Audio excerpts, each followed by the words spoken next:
Morning spreads slowly across the alien plains. Behind them, the towering structure fades into the violet mist. Captain Mercer checks the equipment before they leave. Their aircraft carried emergency military gear. Each member of the team is now armed.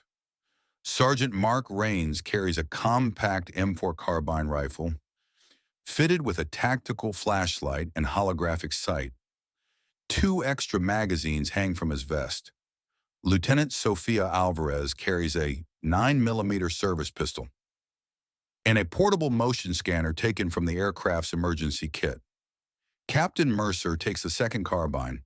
Dr. Elena Morozova carries only a sidearm and a medical pack filled with bandages, antibiotics, and field instruments. Professor Lucas Chen carries a handheld scanner used to measure atmospheric changes. "Stay close," Mercer says quietly. Rains kneels near the ground again. The human footprints continue through the strange flowers. They went this way. The team begins moving across the alien field. Purple and pink plants brush against their legs. Thin blue lines glow softly beneath the soil. For several minutes, everything is quiet. Too quiet. Then Alvarez stops suddenly. Her scanner begins to beep. "Movement!" Everyone freezes. The glowing flowers around them begin to tremble. Something moves through the field ahead. Low shapes sliding between the plants. Rains raises his rifle. "Predators!" The first creature leaps from the flowers. Thin body, four glowing eyes, claws slicing through the air. Rains fires. The rifle cracks loudly across the empty plain. The creature collapses into the plants. But two more burst from the field. Mercer fires again. The second predator rolls across the ground and disappears into the vegetation. The third creature charges directly toward Chen.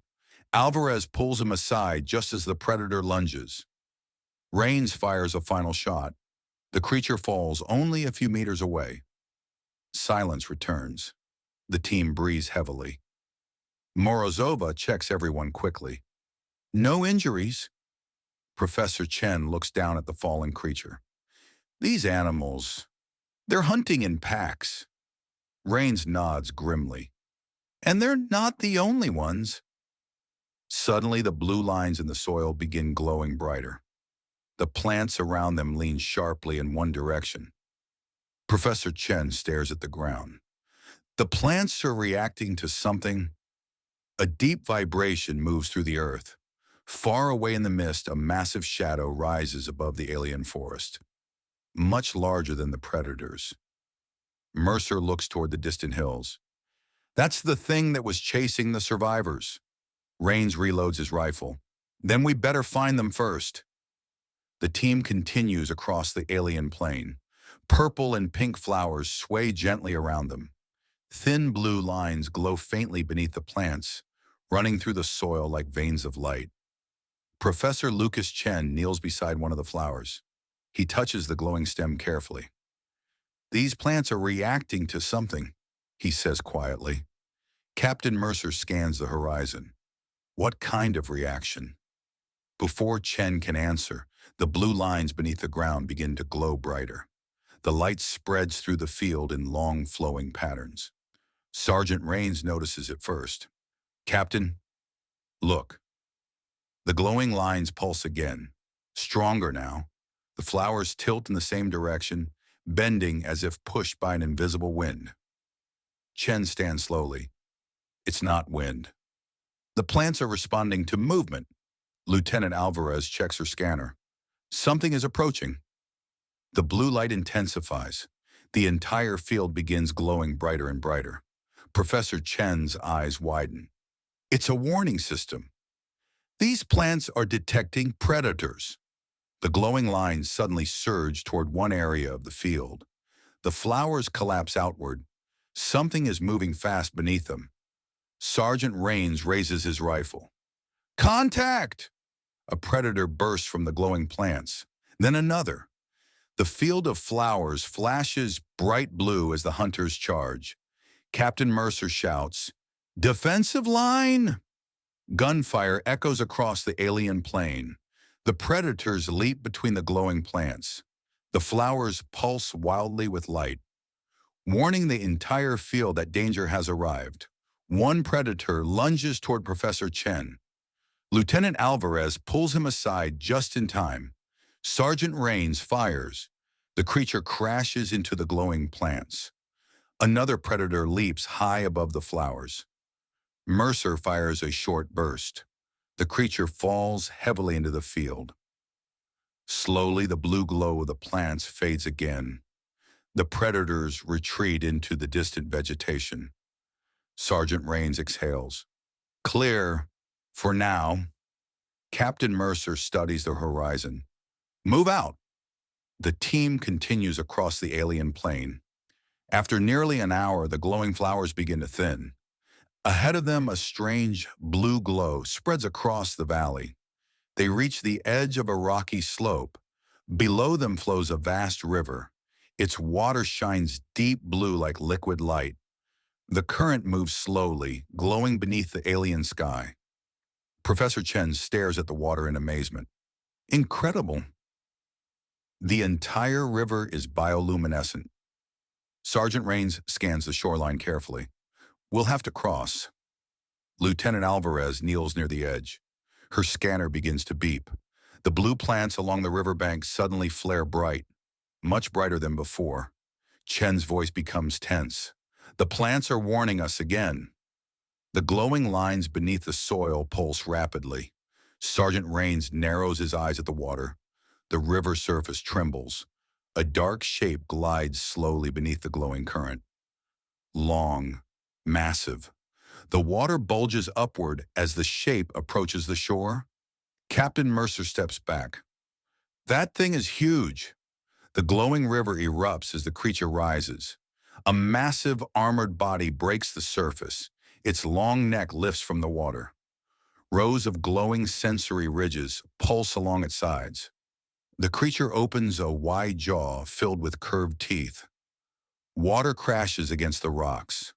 The giant river predator has awakened, and it is directly between the team and the other side of the river. The giant creature rises higher from the glowing water. Its armored body stretches across the river like a living bridge. Blue light ripples along its massive scales. The water around it churns violently. Sergeant Rains raises his rifle. That thing could swallow us whole. Captain Mercer quickly scans the shoreline. We're not fighting it. We're getting past it. Lieutenant Alvarez points downstream. There! A narrow rock formation cuts across a part of the river. Large black stones rise just above the glowing water. Professor Chen nods. A natural crossing point, but we have to move fast. The river creature lowers its head toward the shore. Its glowing ridges pulse. It has noticed them. Sergeant Rains fires a burst toward the water. The shots strike the surface, sending blue sprays into the air. The creature recoils slightly. Go! Mercer shouts. The team runs toward the rocks. The first stones are slick with glowing water. Rains jumps across. Then Mercer. Alvarez helps Chen balance as they follow. Behind them, the river explodes. The massive creature lunges forward. Its long neck slams into the rocks. Water crashes around them. Dr. Morozova nearly slips. Rains grabs her arm and pulls her forward. Keep moving! The creature snaps its jaws just meters behind them. Its teeth slam against the rocks with a thunderous crack. Mercer reaches the final stone. Jump! One by one, the team leaps onto the far shore. The creature thrashes in the river behind them, too large to leave the deep water. Slowly, its massive body sinks back beneath the glowing current. The river becomes calm again. Sergeant Rains lowers his rifle. Well, that's one way to wake up in the morning. Professor Chen stares at the glowing water. This planet just keeps getting more dangerous. Captain Mercer looks toward the distant hills. Far ahead, faint human tracks continue through the alien landscape. The survivors are still out there, and the rescue team is now deeper inside the unknown world than ever before. The team moves carefully away from the glowing river. Behind them, the blue water flows quietly again, as if the massive creature never existed. Ahead, the alien landscape becomes rough and rocky. Strange trees grow in twisted shapes across the hills. Their branches glow faintly under the strange sky. Sergeant Rains walks in front, studying the ground. After a few minutes, he stops suddenly. Tracks. Captain Mercer steps beside him. Human footprints are pressed into the soft alien soil. Boot prints, different sizes. Professor Chen kneels to examine them. These are recent. Hours, maybe less. Dr. Morozova looks toward the hills. That means they're still close. The team follows the trail carefully. The footprints lead between tall alien trees and strange glowing plants. Then something metallic catches Mercer's eye. Half buried in the soil lies a broken piece of equipment. Sergeant Rains picks it up. A damaged radio transmitter. Old. Very old. Professor Chen studies the design. This technology is from the 1950s expedition. Lieutenant Alvarez looks around the clearing. Then we're close. The trees suddenly open into a small valley. Everyone stops. In the center of the clearing stands a human campsite. Several old tents. A small generator. Rusting equipment cases. But the camp is silent. Too silent. Captain Mercer approaches slowly. The tents are torn open. Supplies scattered across the ground. Dr. Morozova kneels beside a metal container. The lid is ripped away, as if by enormous force. Sergeant Rains scans the forest. This place wasn't abandoned. It was attacked. Professor Chen finds a small journal lying near the fire pit. The pages are worn but readable. He flips to the last entry. His voice becomes quiet. They're being hunted. Mercer looks up sharply. Hunted by what? Before Chen can answer, the glowing plants surrounding the camp begin to pulse bright blue. The warning signal spreads through the clearing. Sergeant Rains raises his rifle slowly. Something's coming. And this time, it sounds like many creatures moving through the forest. The glowing plants surrounding the abandoned camp pulse brighter. Blue light spreads across the clearing. Sergeant Rains slowly raises his rifle. Movement echoes through the alien forest. Branches crack. Heavy footsteps approach. Captain Mercer signals the team to stay low. Everyone waits in tense silence. Then a voice suddenly breaks through the trees. Don't shoot! A human voice. Rough. Exhausted. From the shadows of the forest, three figures slowly emerge. They move cautiously into the clearing. Their clothing is torn and worn. Old flight suits. Their faces are thin and weathered. The first man raises both hands. We saw your aircraft. His voice trembles slightly. For a moment we thought we were hallucinating. Captain Mercer lowers his weapon. You're from the expedition? The man nods slowly. Flight crew from the 1953 transport mission. Professor Chen stares at them in disbelief. You survived all this time? The man gives a tired smile. Barely. Behind him, the other two survivors step forward. One carries a homemade spear made from metal scraps. The other holds a crude tool fashioned from broken equipment. Dr. Morozova approaches them carefully. You're injured. The leader nods again. This world doesn't forgive mistakes. Captain Mercer studies the forest behind them. If you survived this long, you must know this place. The survivor's expression darkens. We know enough. Enough to stay alive. Then he points toward the distant mountains. That's where you need to go. Professor Chen frowns. Why? The man looks toward the glowing alien sky. Because the structure you found is not the only gate on this planet. Suddenly, the glowing plants around the camp flash bright blue again. The survivor's face turns pale. No, not now. Sergeant Rains tightens his grip on the rifle. What is it? The survivor whispers the answer. The hunters. The forest explodes with movement. Dozens of predator creatures burst from the trees. Their glowing eyes surround the clearing. And this time, there are far too many to fight. The forest erupts with movement. Predator creatures pour into the clearing from every direction.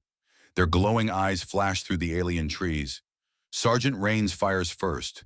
The rifle cracks loudly across the valley. One of the creatures collapses into the glowing plants, but more rush forward. Captain Mercer shouts, "Form a circle!" The two teams quickly move back to back. Lieutenant Alvarez fires controlled bursts into the approaching shadows. The predators leap through the glowing flowers. The plants flash bright blue with every movement. Warning signals spreading across the clearing. Dr. Morosova pulls one of the older survivors behind a broken generator. Stay down! The predators move with terrifying speed. One creature lunges from the trees. Rains fires again. The animal crashes into the dirt only meters away. Another predator leaps onto a torn tent. Its claws tear through the fabric.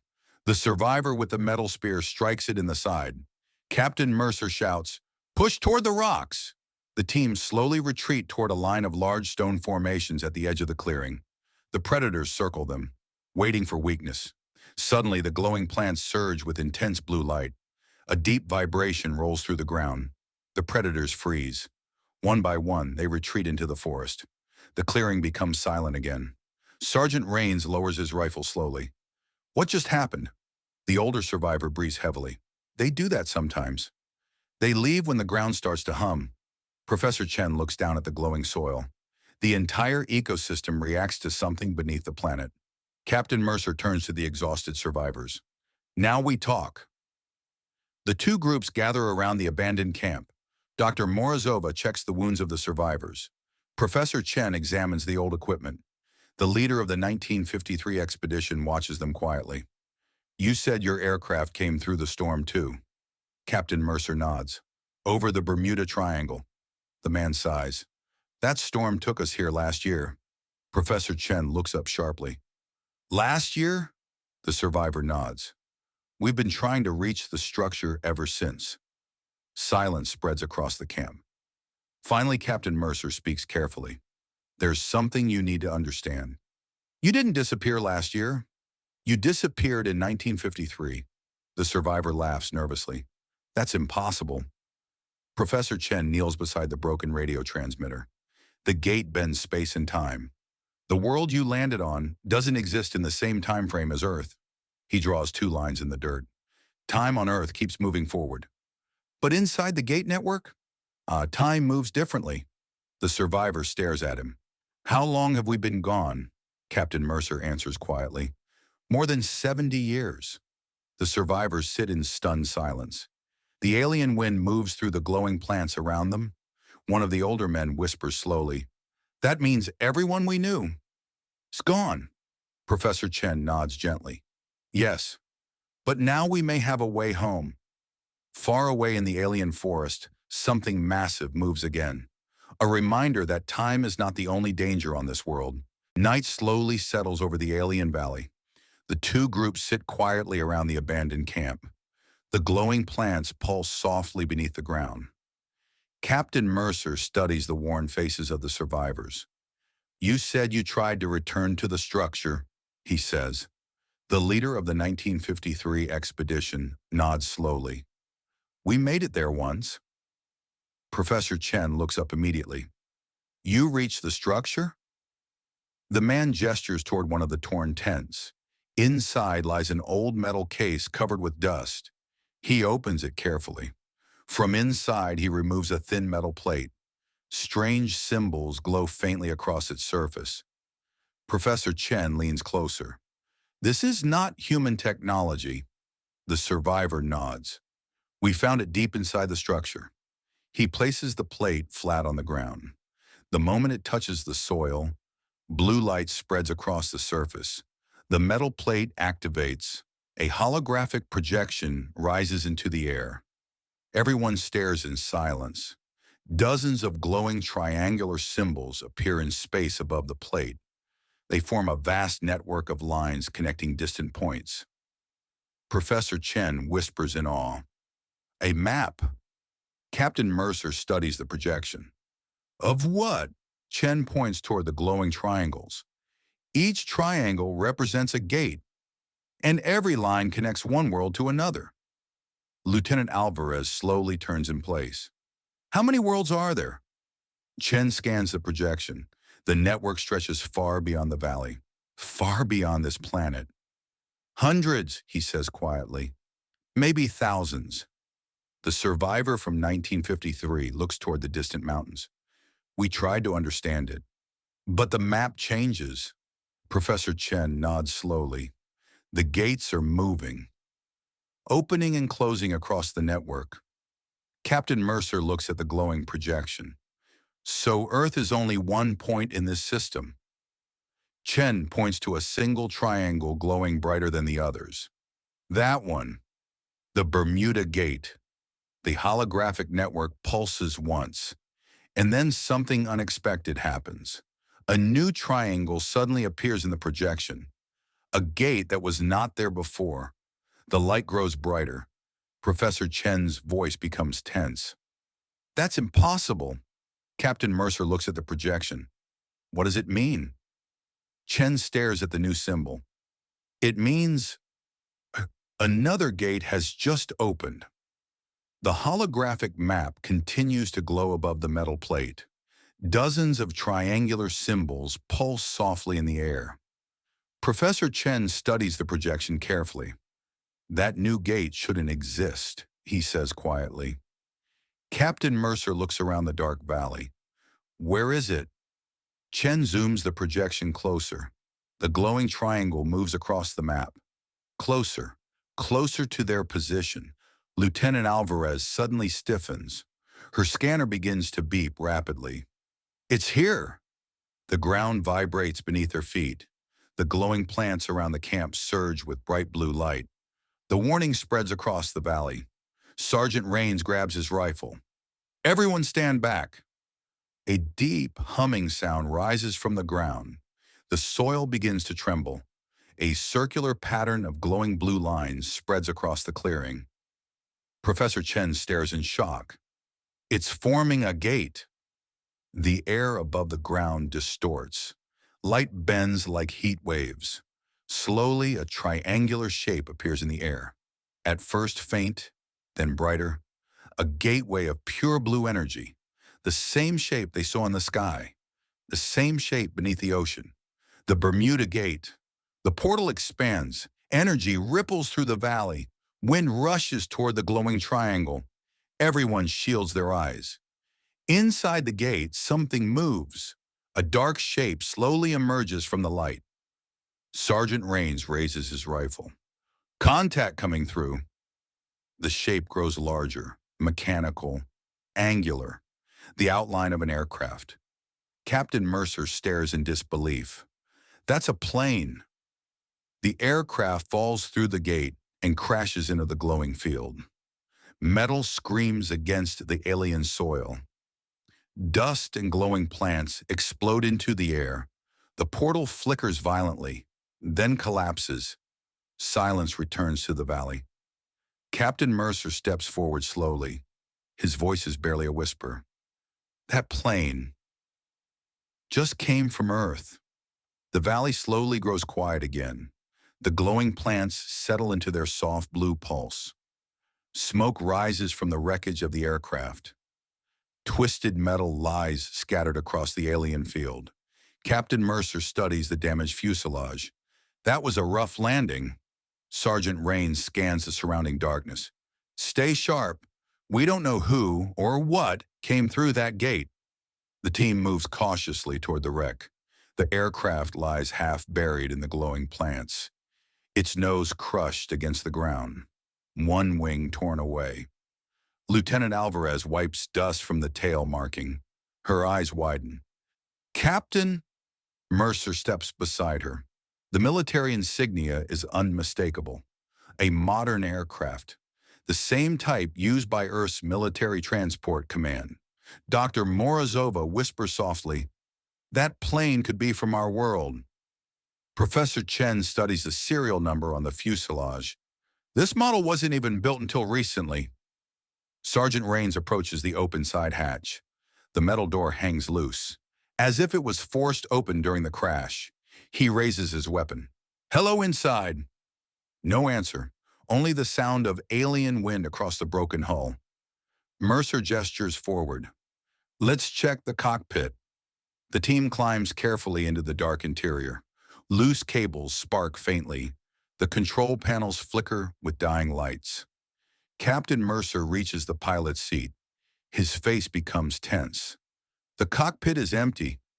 Sergeant Rains searches the rear compartment. Cargo containers lie scattered across the floor. One crate is broken open. Lieutenant Alvarez kneels beside it.